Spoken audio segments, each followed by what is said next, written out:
الفاتحة إلى روح سيدنا وحبيبنا وشفينا رسول الله محمد بن عبد الله وعلى آله وأصحابه وأزواجه وذريته وأهل بيته أجمعين، خصوصا إلى روح سيدنا أحمد بن عيسى المهاجر الفقيه المقدم محمد بن علي بعلبي ووصول وفورهم وإلى حضرة النبي. الفاتحة. أعوذ بالله من الشيطان الرجيم. بسم الله الرحمن الرحيم. الحمد لله رب العالمين الرحمن الرحيم مالك يوم الدين. إياك نعبد وإياك نستعين. اهدنا الصراط المستقيم صراط الذين أنعمت عليهم غير المغضوب عليهم ولا الضالين. آمين. السلام عليكم ورحمة الله وبركاته. Alhamdulillah ala na'maihi wa alaihi, wassalatu wassalamu ala sayyidina Muhammadin wa ala alihi wa sahbihi wa qafiyati awliyaihi, amma ba'du. Subhanak la ilma lana illa ma 'allamtana innaka antal alimul hakim. Rabbi shrah li sadri wa yassir li amri wahlul 'uqdatam min lisani yafqahu qawli wassaddid lisani wahdi qalbi bihaqqi sayyidina Muhammadin sallallahu alaihi wa alihi wa barak wa sallam. Ya man huwa fi 'uluwihi kain, ya man huwa fi fi'li hamid, ya man huwa fi majdi matin. Allahumma akrimna binuril fahmi wa akhrijna min zulumatil wahmi warzuqna fahman nabiyyin wa hifdzal mursalin wa ilhama malaikatil muqarrabin. Rabbana zidna ilman wa fahma wa aqla ya akramal akramin. بحق سيدنا محمد الخاتم الأنبياء والمرسلين يا رحمن يا رحيم. وصلى الله على سيدنا محمد وعلى آله وصحبه وبارك وسلم والحمد لله رب العالمين. قال المصنف رحمه الله ورضي الله تعالى عنه وأرضاه ونفعنا به وبعلومه وأمدنا بأسراره وأعادنا من بركاته في الدارين. رضي الله عنكم. الخطوة إلى الصلاة صدقة وبكل خطوة تمشيها وفي الرواية تخطوها إلى الصلاة صدقة. كل مبتدا والباء فيه زائدة وخبره صدقة والخطوة بفتح الخاء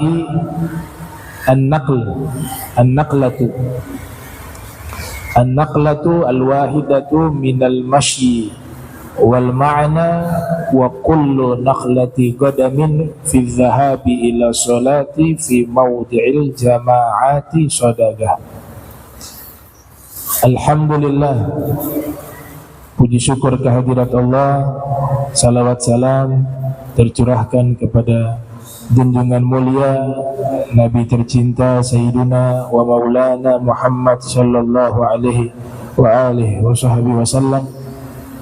Yang saya muliakan, saya hormati Imam Masjid Al-Muttaqin Aminun Albar, mata'anallahu ta'ala bituli hayati wa umrih.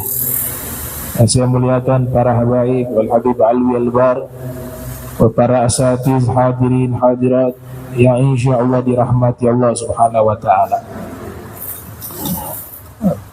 Masih melanjutkan pembahasan di pertemuan yang lalu, kita bahas sedikit terkait masalah salam. Di dalam surat As-Saffat, kalau tidak salah ayat 230, Allah subhanahu wa ta'ala berfirman, salamun ala Ilyasin, salamun ala Ilyasin.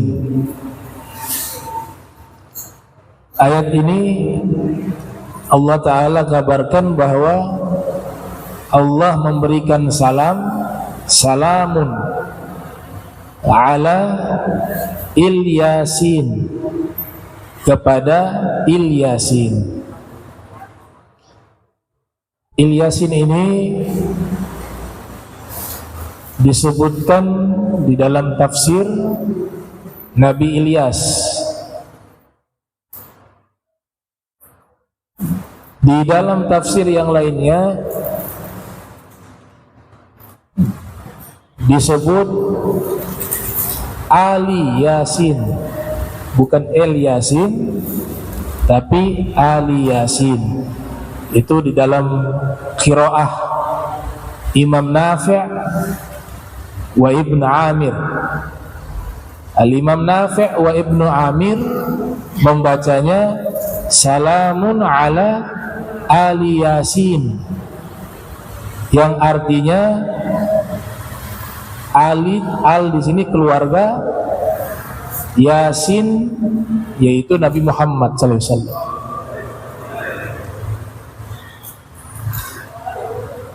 Tafsiran yang lainnya keluarga Ilyas, Nabi Allah Ilyas. Artinya ada golongan manusia Allah Ta'ala memberikan salam kepada mereka di saat mereka masih hidup di dunia ini.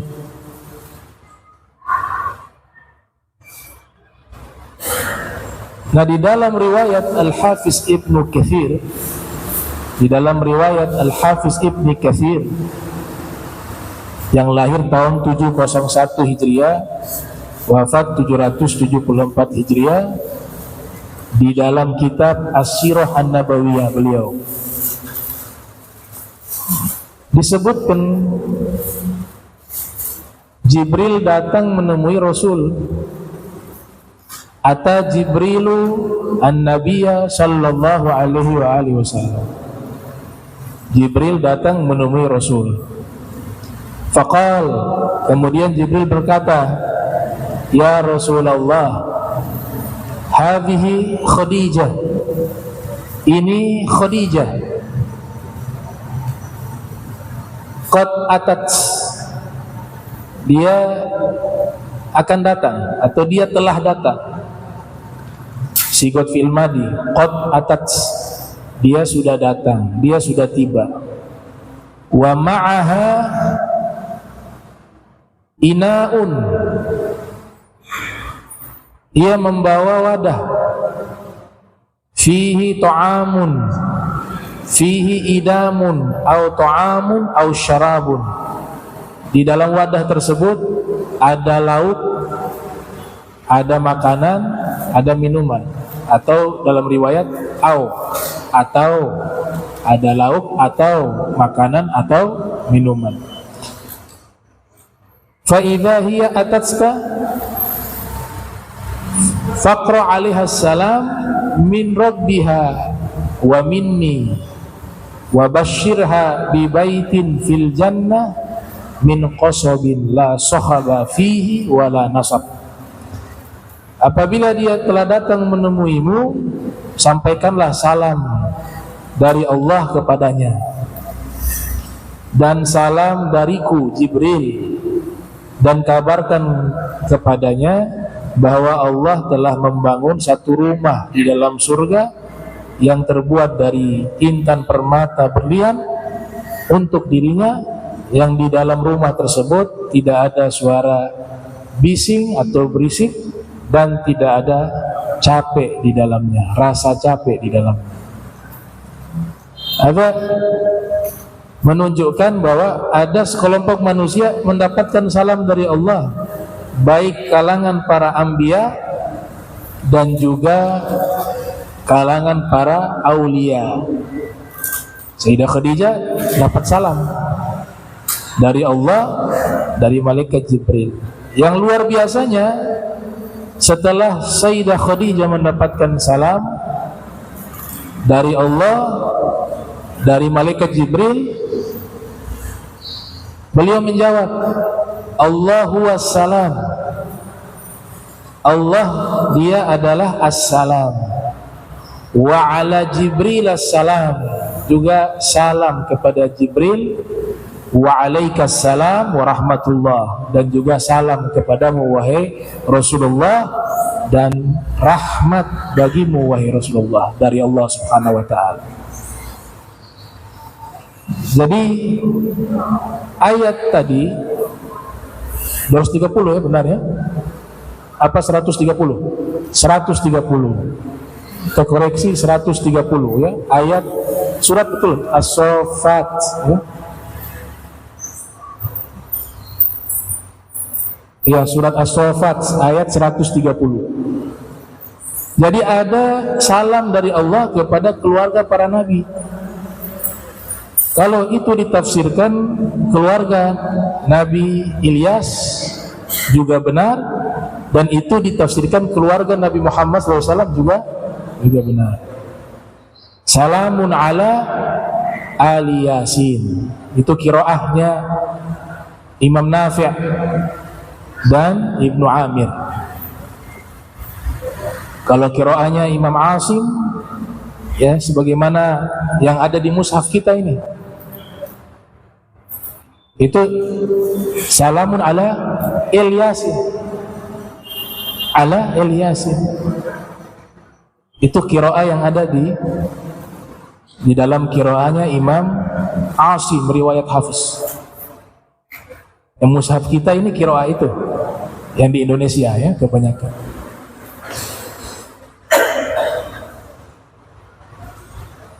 Kemudian kita masuk ke tema di sini, al-khutwatu ila sholati shadaqah, melangkahkan kaki untuk sholat, langkah kakinya itu dihitung sedekah. Jadi kaki ini Dia seperti CCTV, di mana kita berjalan dia merekam kaki, tangan, al-jawarih dalam tafsir At-Tabari. Seluruh anggota tubuh ini seperti kamera CCTV, dia rekam semua aktivitas kita. Salah satu dalilnya adalah surat Yasin. Al-yawma nakhtimu ala afwahihim wa tukallimuna aydihim wa tashhadu arjuluhum bima kanu yaksibun. Al-yawma, di hari itu atau di hari kiamat, kami kunci mulut-mulut mereka, tangan-tangan mereka berbicara, dan kaki-kaki mereka menjadi saksi atas apa yang mereka lakukan. Dalam tafsir Abu Ja'far At-Tabari yang lahir tahun 224 Hijriah, wafat 310 Hijriah,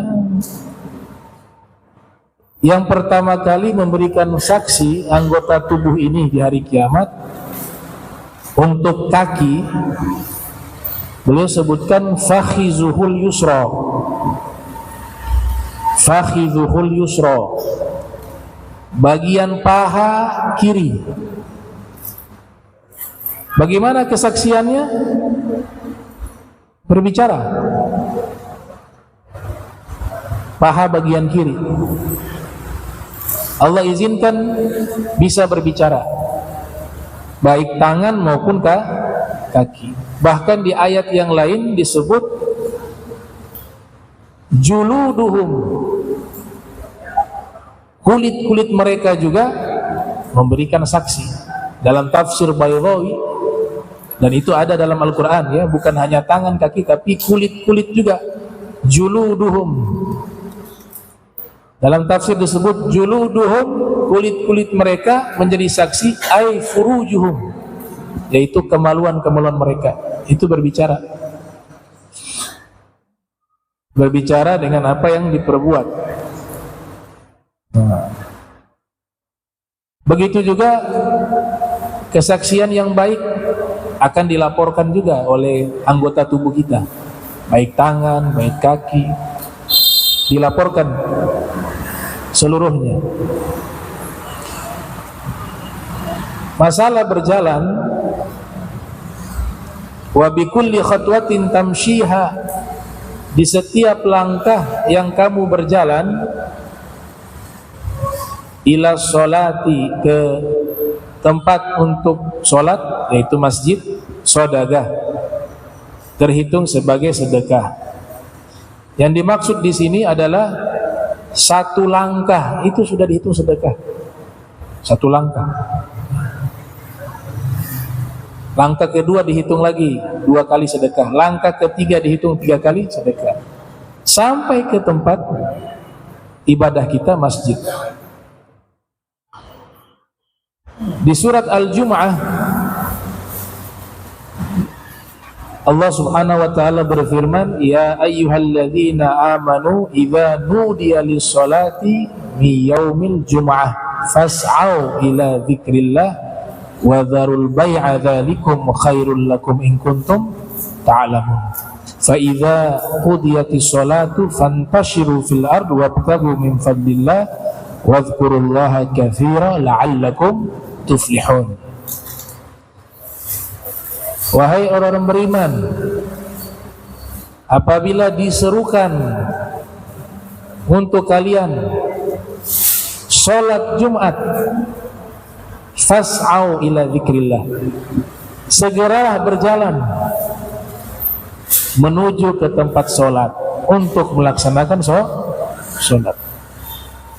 Fas'au ila dzikrillah wa dzarul bai'ah, dan tinggalkanlah jual beli.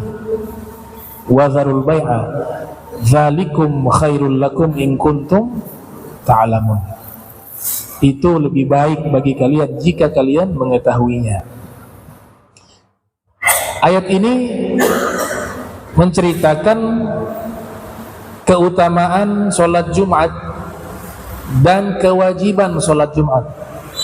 Di sini perintahnya wajib, bukan perintah sunnah. Al-amru lil wujub.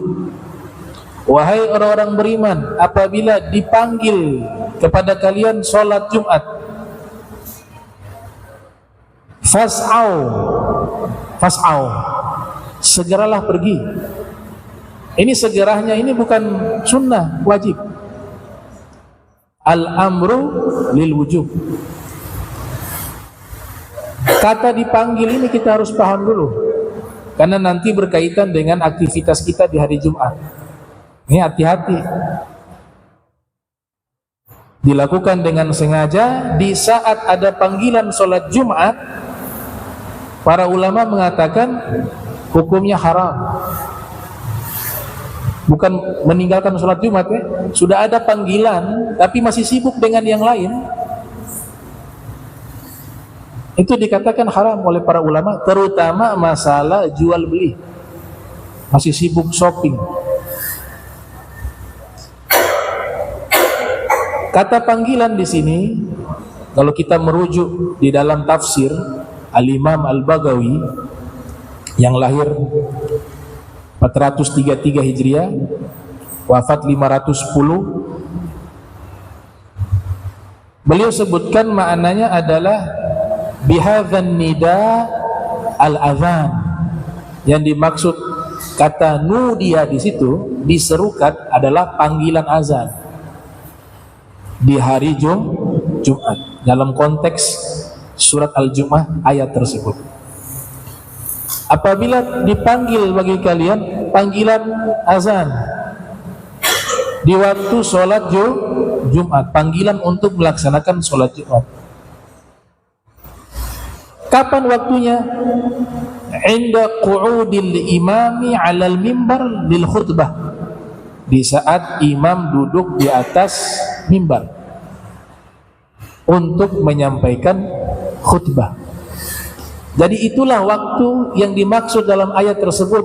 Kalau sudah imam duduk di atas mimbar dan sudah ada azan, kan duduk itu ada azan tuh.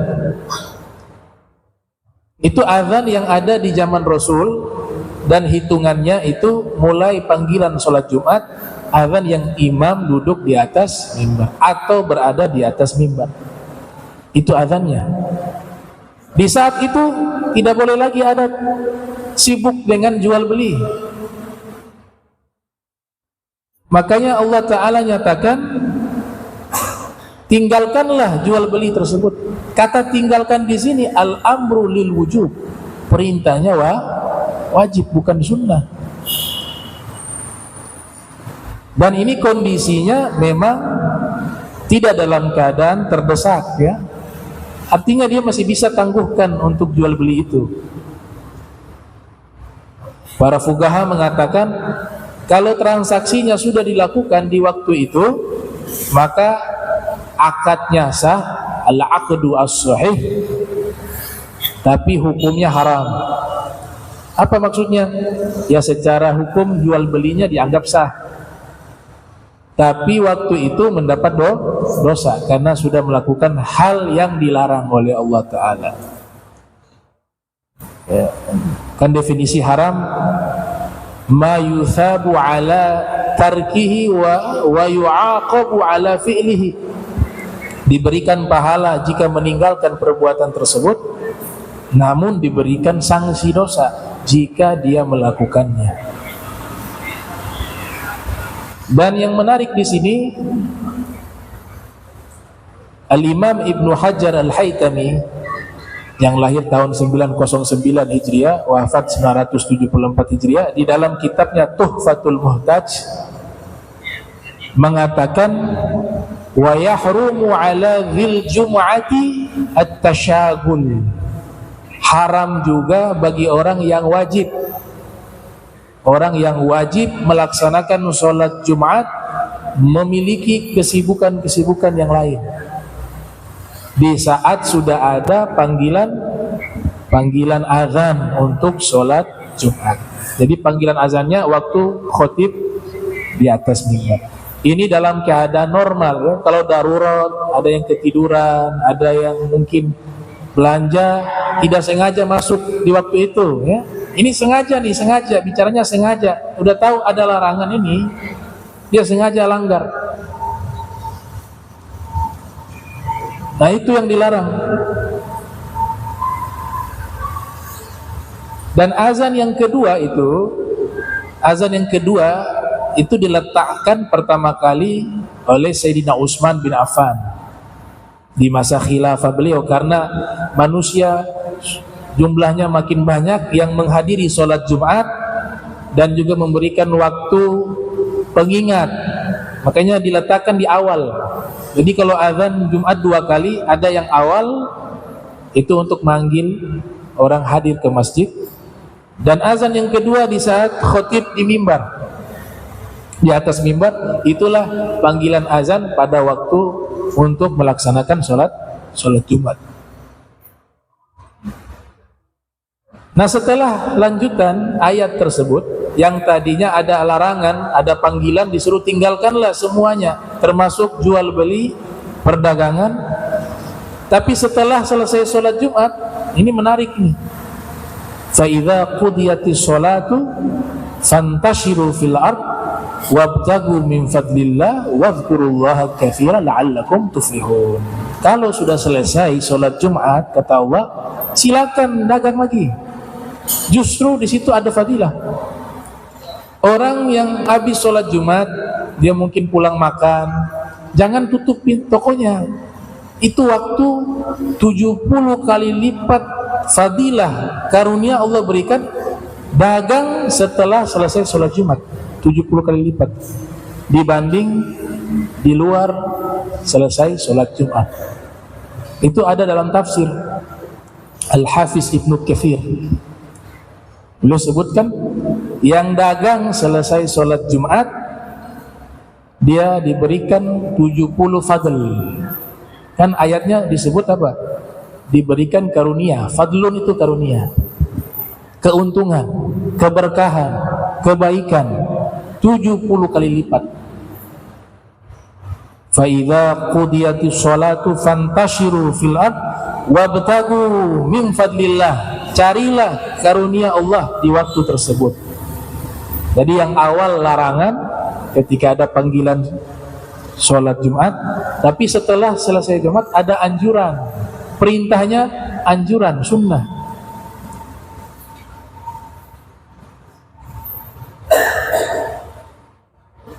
Fantashiru fil ard. Di surat Al-Mulk Allah Ta'ala berfirman, huwallazi ja'ala lakumul arda zalula famshu fi manakibiha wa kulu min rizqihi wa ilaihi tuhsyarun. Dia Allah yang menjadikan bumi itu menjadi dataran, maka berjalanlah, kata Allah, di berbagai penjuru negeri. Famshu fi manakibihi wa kulu min rizqihi, dan makanlah dari rizki yang Allah rizkikan kepada kalian. Ada kata berjalan dengan rizki. Ada rizki yang memang harus dijemput, harus berjalan dulu baru bisa dapat rizki. Namanya ar-rizqul am, rizki umum. Ada rizki yang sifatnya khusus. Wa may yattaqillah yaj'al lahu makhraja wa yarzuqhu min haitsu la yahtasib. Wa may yatawakkal 'ala Allah fahuwa hasbuh. Itu rizki khusus. Kalau di surat Al-Mulk rizki umum. Kita ngambil yang umum. Yang umum disuruh apa? Untuk menjemput rizki itu harus berjalan. Ada usaha, ada ikhtiar. Al-Hubaisy menulis satu kitab berjudul Al-Barakah fi Fadli Sa'i wal Harakah. Keberkahan di dalam usaha dan bergerak. Ada yang disebut sabah lala. Tahu sabah lala? Sabah lala ini orang yang sangat dibenci oleh Allah, sangat dibenci oleh Rasulullah, sangat dibenci oleh seluruh para aulia. Jenis orang ini disebut sabah lala. Apa itu sabah lala? Urusan dunia dia nganggur, urusan akhirat juga dia nganggur. Urusan dunia dia malas, yang akhirat juga dia malas. Udah kerja tidak, ibadah tidak, waktu terbuang percuma. Namanya sabah lala. Ini orang yubghiduhullah wa rasuluh wa awliya'uh. Orang semacam ini dibenci oleh Allah, dibenci oleh Rasul, dibenci oleh para auliyahnya. Al-Imam Ali mengatakan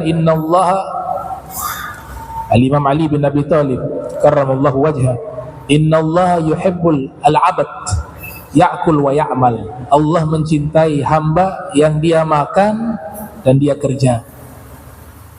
Wa innallaha yubghidu 'abd ya'kul wa la ya'mal. Dan Allah membenci seorang yang dia hanya kerjanya makan tapi tidak pernah kerja. Namanya sabah lala. Berjalan.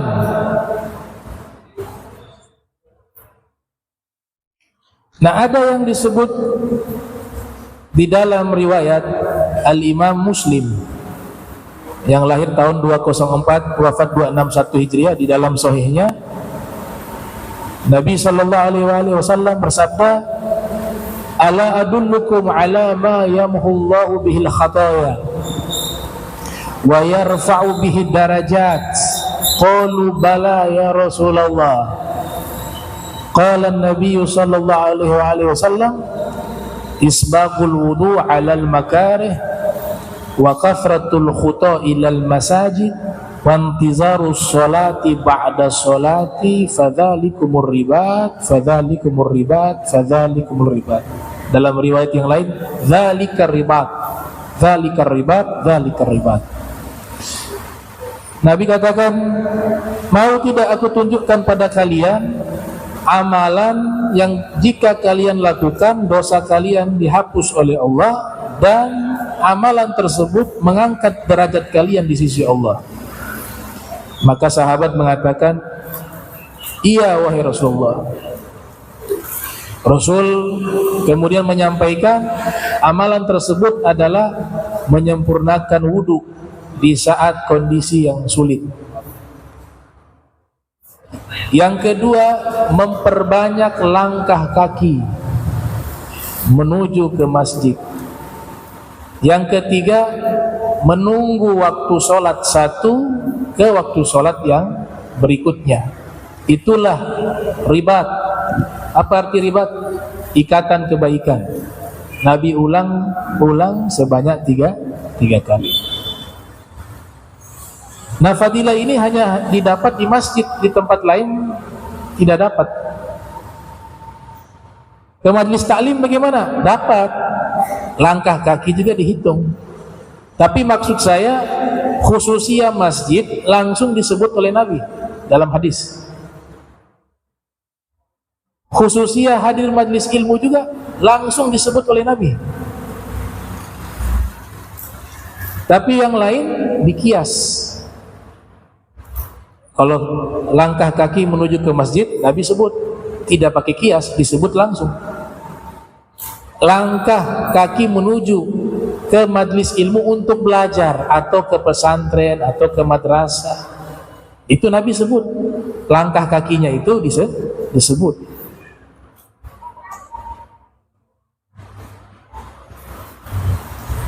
Di dalam kitab Lubabul Hadis karya Al-Imam As-Suyuti yang lahir 849 Hijriah, wafat 911 Hijriah, Rasul bersabda, man intaqala liyata'allama ilma ghufira lahu qabla ayakhtua. Siapa yang berpindah tempat untuk belajar ilma, disebutnya ilma bukan al-ulum. Atau ada tambahan alif lam, al-ilma, tidak, tapi Nabi sebut ilma. Maknanya apa? Satu ilmu saja yang dia pelajari, satu saja, satu. Maka dosanya diampuni oleh Allah sebelum kakinya melangkah. Belum sempat melangkah lagi, sebelum kakinya melangkah sudah diampuni dosanya. Itu belajar satu ilmu. Sama seperti hadis, man salaka tariqa yaltamisu fihi ilma sahhalallahu lahu bihi tariqa ilal jannah. Hadis sahih. Siapa yang menempuh jalan pertama ini jalan hissi, ya, betul-betul dia berjalan menempuh satu perjalanan untuk menuntut satu ilmu, maka Allah mudahkan jalannya. Ini kiasan, majas. Allah mudahkan jalannya menuju ke surga. Satu ilmu, bagaimana dua ilmu, bagaimana tiga ini pelajari, bagaimana empat, bagaimana lima. Dan tidak dikasih spesifik ilmu apa. Selama ilmu ini baik, manfaat, dia masuk kategori dalam hadis ini. Tidak disebutkan spesifikasinya. Ilmu fikih mungkin, ilmu tafsir, ilmu hadis, ilmu kedokteran untuk maslahat membantu orang, ilmu ekonomi untuk membantu ekonomi umat dan seterusnya. Bisa masuk ke dalam hadis ini selama dia mendatangkan maslahat kebaikan bagi umat Islam. Dan di hadis ini juga menyebut kata thariqah, tarekat.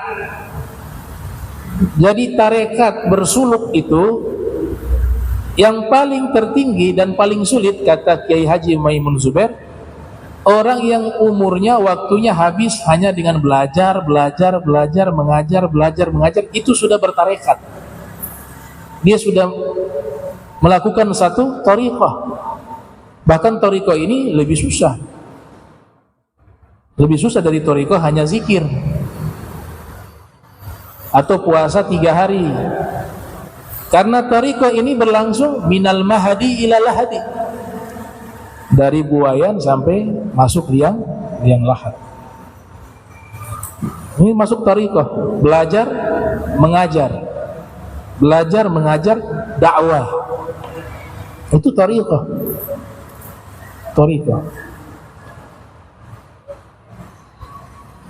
Di dalam riwayat yang lain disebutkan di dalam kitab Al-Adabul Mufrad. Imam Bukhari punya kitab judulnya itu Al-Adabul Mufrad. Selain Sahihul Bukhari, Al-Jami'u, As-Sahihu, Al-Musnadu, Al-Mukhtasaru min umuri Rasulillah wa sunanihi wa ayyamihi.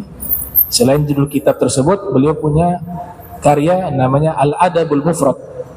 Di situ ada hadis Imam Bukhari riwayatkan, lahir 194, wafat 256 Hijriah. Zara rajulun akhan lahu fi qaryatin. Ada seorang laki-laki silaturahmi, kalau bahasa kita mangente, bahasa Ternate, serapan dari bahasa Portugis. Ada seorang laki-laki berkunjung kepada saudaranya di satu kampung, fi qaryatin. Dia tidak punya niat apa-apa, tidak ada motivasi lain kecuali hanya menyambung rasa cinta. Bukan datang ke sana mau minta uang, mau utang ya, atau ke sana ada keperluan-keperluan lain. Tidak, murni datang ke sana mau menyambung hubungan kasih sayang karena dasar cinta. Allah pantau nih. Fa arsadallahu lahu malakan ala madrajatih. Fa arsadallahu lahu malakan ala madrajatih. Maka Allah mengutus satu malaikat. Malaikat ini berwujud manusia. Ya, malaikat dia berwujud manusia. Jadi malaikat punya kelebihan juga. Dia bisa yatasawwaru. Dia bisa berubah wujud. Nabi punya sahabat banyak yang bertemu malaikat berwujud Dihya al-Kalbi, ya, berwujud sahabat bernama Dihya al-Kalbi. Nah, orang ini lagi berkunjung di tengah jalan, malaikat ini hadir. Malaikat ini hadir pas di tengah jalan. Tanya ini malaikat, tapi berwujud manusia. Aina turid? Kamu mau kemana? Dijawab oleh beliau, akhan li fi hadhil qaryah. Saya mau mengunjungi saudara saya di kampung ini. Kemudian malaikat bertanya kembali, hal lahu 'alaika min ni'matin tarubbuha? Apakah kamu berkunjung karena ingin balas budi? Dia berbuat baik kepadamu lalu kamu berkunjung kepadanya. Dia mengatakan, la, tidak, bukan itu. Inni uhibbuhu fillah. Saya berkunjung karena saya cinta kepadanya karena Allah. Dijawab sama malaikat, inni Rasulullah ilaika. Saya ini malaikat yang Allah utus kepadamu. Annallaha ahabbak. Allah Ta'ala cinta kepadamu. Kama ahbabtahu, sebagaimana kamu mencintai saudaramu. Subhanallah. Ini berkunjung kepada siapa? Kepada akhun, seorang saudara. Bukan berkunjung kepada ulama. Bagaimana kalau berkunjung ke ulama, kepada aulia, kepada kaum solihin, kepada orang-orang yang soleh? Kita berkunjung saja, itu bukan saudara kandung dalam syarahnya itu, ya. Dalam syarahnya itu saudara seiman maksudnya, bukan saudara senasab. Kalau saudara kandung jauh lagi pahalanya. Dengan sebab mencintai, kunjungan itu dasarnya cinta, bukan motivasi lainnya, maka dia mendapatkan cintanya Allah Subhanahu wa Ta'ala. Nah, amalan ini didapat harus dengan berjalan. Ada juga yang lebih tinggi dari itu. Dia dapat cintanya Allah, dia dapat cintanya seluruh para nabi, dia dapat cintanya seluruh malaikat, dia dapat cintanya seluruh makhluk yang Allah ciptakan, baik di langit maupun di bumi, baik di darat maupun yang di laut. Ini amalan ini. Apa itu amalannya? Al-Munziri sebutkan dalam At-Targhib wa Tarhib. Wa kadza Imam At-Tabrani yang lahir 260 Hijriah wafat 360 Hijriah dalam Mu'jam Al-Awsat beliau, yaitu man masya fi hajati akhi kana khairan lahu min i'tikaf asyra sinin. Siapa yang berjalan dengan tujuan membantu saudara-saudaranya yang kesusahan untuk memenuhi hajat mereka, maka sungguh orang ini amalan yang dia lakukan lebih baik daripada i'tikaf di masjid selama 10 tahun. Wa ziyadah fi riwayah, ada tambahan dalam riwayat yang lain, orang ini dia mendapatkan cintanya Allah, cintanya seluruh para nabi, cintanya seluruh malaikat, cintanya seluruh makhluk, baik yang di langit maupun yang di bumi, baik yang di darat maupun yang di laut, jika dia berjalannya tujuannya ingin menolong orang. Ini didapat dengan apa? Jalan. Nah, para aulia wassalihin ada dua tipe. Ada tipe pertama suka berjalan, ada tipe kedua sukanya menyendiri, namanya uzlah. Kedua-duanya tidak salah. Kedua-duanya tidak salah. Yang suka berjalan kebanyakan ulama hadis. Ulama-ulama hadis itu suka keluar negeri, berpindah-pindah dari satu negara ke negara lain. Kenapa? Karena mencari hadis Nabi di zaman itu, ya. Kalau zaman kita kan sudah dibukukan. Nuntut ilmu harus berjalan. dari satu negara ke negara lain. Bahkan Imam Khatib Al-Baghdadi menulis kitab berjudul Ar-Rihla fi Talabil Hadis, berjalan melakukan rihla untuk mencari hadis. Jadi satu kitab. Kerjanya jalan. Sampai banyak dari kalangan para ulama hadis itu meninggal bukan di tempat ia lahir, berada di negeri orang karena mencari hadis Rasulullah SAW. Ini fadilah berjalan. Ada juga Ibnu Battuta. Ibnu Battuta itu jalan kaki, naik kapal, naik kendaraan sampai ke Aceh.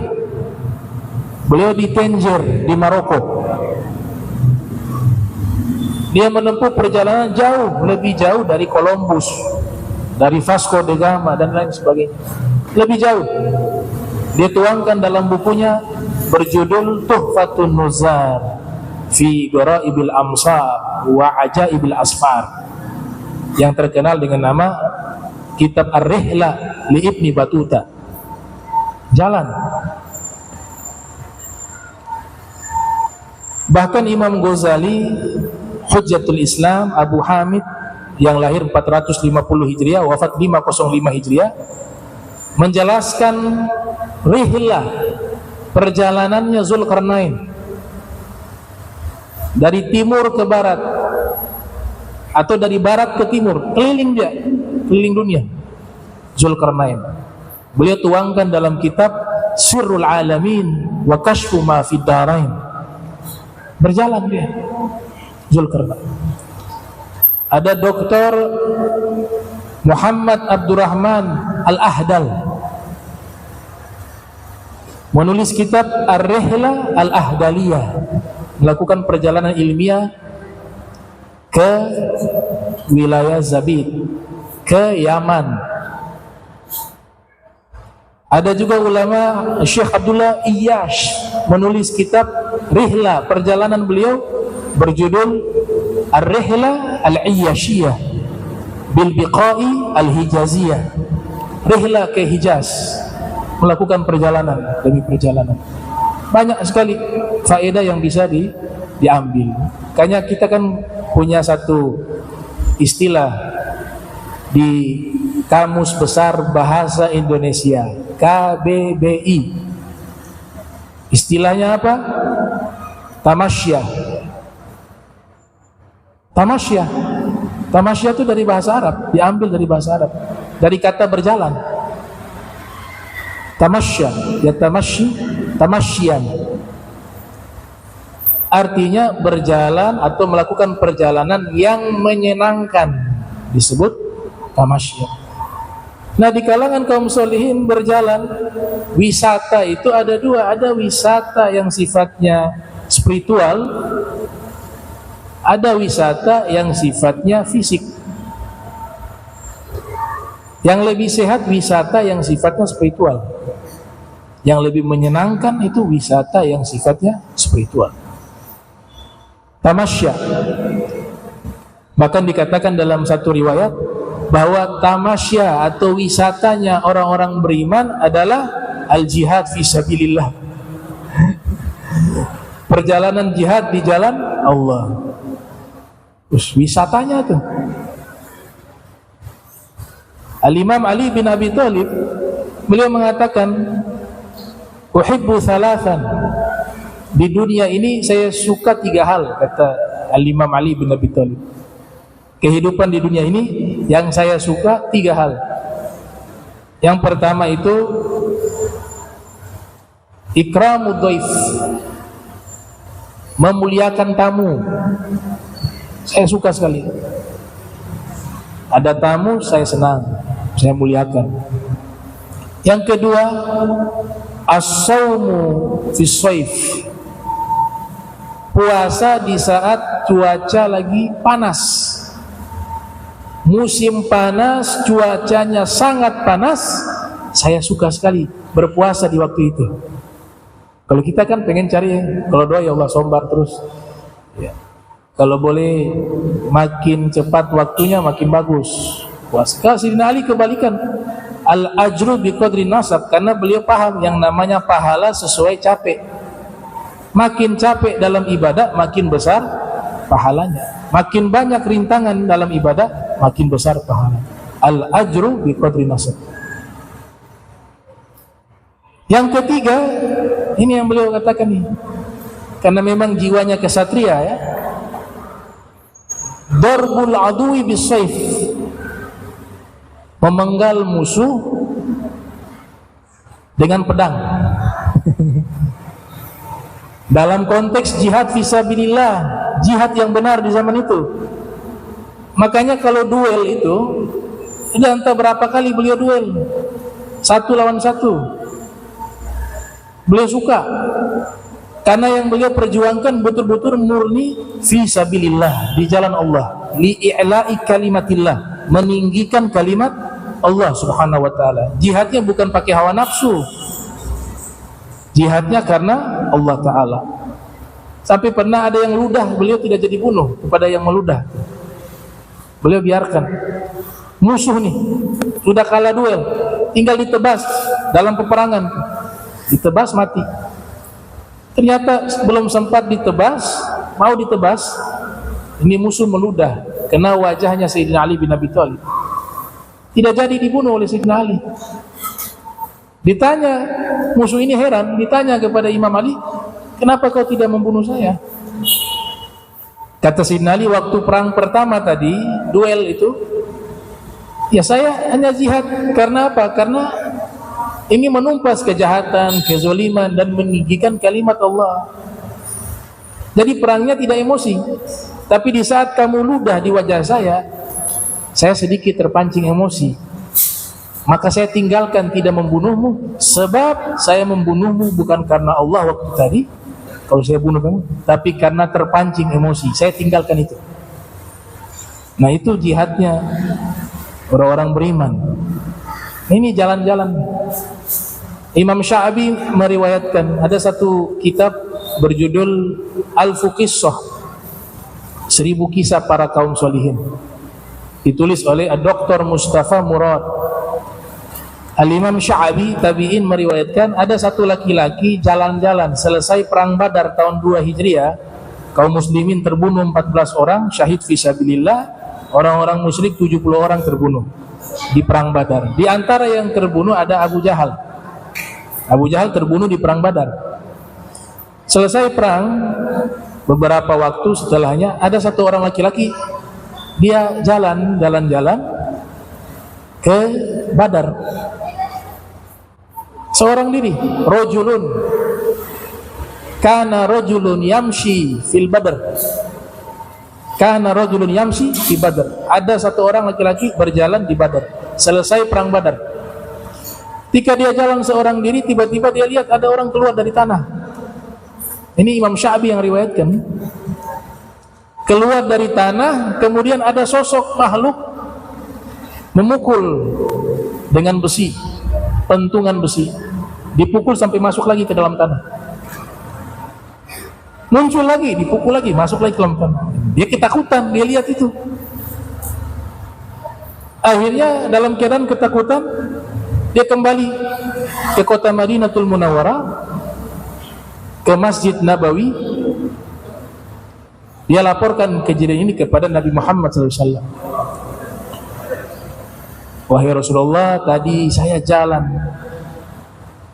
beberapa hari, atau dalam riwayat tidak dijelaskan spesifik ya. Artinya dia berjalan entah berapa hari atau kapan waktunya dia bertemu Nabi. Dia ceritakan kepada Nabi, saya berjalan di Badar, saya lihat ada orang keluar dari tanah, kemudian muncul satu sosok makhluk, dia memukul dengan pentungan. Yang saya lihat itu pentungan itu dari besi, dipukul di atas kepalanya sampai orang ini masuk lagi ke dalam tanah, keluar lagi, dipukul lagi, masuk lagi ke dalam tanah. Nabi katakan apa? Zaka Abu Jahal.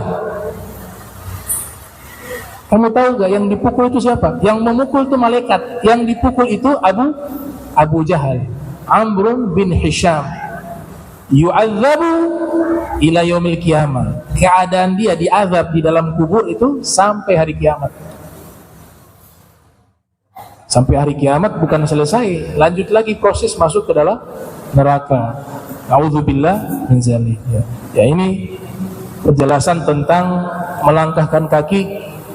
Mudah-mudahan kita bisa mengambil fawaid dan kita bisa amalkan. Langkahkan kaki kita di tempat-tempat yang baik, insyaallah bernilai kebaikan, bernilai pahala. Ini terakhir saya tutup hadisnya. Rasul sallallahu alaihi wasallam bersabda, apabila salah seorang di antara kalian berwudu lalu memperbagus wudunya, kemudian dia keluar menuju ke masjid untuk melaksanakan sholat berjamaah, maka senantiasa kaki kirinya itu menghapus setiap langkah, itu menghapus setiap dosanya, dan kaki kanannya mencatat setiap langkahnya pahala di sisi Allah Ta'ala hingga dia masuk ke masjid. Dan seandainya manusia mengetahui tentang pahala melangkahkan kaki menuju di tempat-tempat baik, terutama masjid, maka mereka akan mendatangi tempat tersebut walaupun dalam keadaan merangkak, kata Nabi Muhammad SAW. Bahkan dikatakan ini bukan hanya terbatas melangkahkan kaki ke masjid, tapi juga al-masyu ilal i'tikaf. Mereka datang ke masjid niatnya i'tikaf, masuk juga, sudah dapat pahala juga yang sama. Atau at-tawaf, kalau di tanah suci Makkah, jalan kaki niatnya mau tawaf di Ka'bah 7 kali, juga masuk ke dalam kebaikan ini. Atau tadrisul ilm wastima'uhu, datang melangkahkan kaki untuk belajar ilmu dan mendengarkan ilmu, masuk juga ke dalam hadis tersebut. Menjenguk orang sakit, iyadatul marid, juga termasuk melangkahkan kaki yang masuk ke fadilah tersebut. Wa ghairu dzalik min wujuhit ta'at, dan lain-lainnya dalam rangka melakukan ketaatan kepada Allah. Langkah kaki kita itu memberikan fadilah, menghapus dosa dan mencatat amal baik. Kaki kiri menghapus dosa, kaki kanan dia memberikan pahala kepada kita, dan ini akan menjadi saksi di hari kiamat. Al-yauma nakhtimu ala afwahihim wa tukallimuna aydihim wa tashhadu arjuluhum bima kanu yaksibun. Bismillahirrahmanirrahim. Alhamdulillahirabbil alamin. Allahumma shalli wa sallim ala sayyidina Muhammad. Allahumma jam'ana hadza jam'arhuma wa tafarraqan bari tafarruqan ma'suma wa la tajal minna wa la minna syakila mahruma. Subhanaka wa bihamdika asyhadu an astaghfiruka wa atubu ilaik. Wa sallallahu sayyidina Muhammadin wa ala alihi wa sahbihi wa baraka wasallam. Wa lafu minkum. Wassalamu alaikum warahmatullahi wabarakatuh.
Disuruh habis ini? Ya? Disuruh ya? Saya Simon bilang malam ke-7 di Bisnis Alfa Jawa 2. Itu inti yang rumah belakang bikin ganti pakaian itu saya. Nah, saya langsung bilang sama besok saya sekolah. Tadi tutup dengan air surat Yasin betul sudah ya? Iya benar. Waktu kali menaidi betul ya? Enam Yasin. Yasin.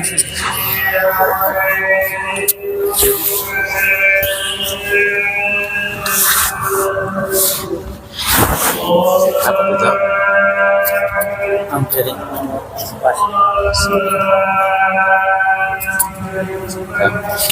pas Terakhir kali salam masih mau tahu ya? Tidak.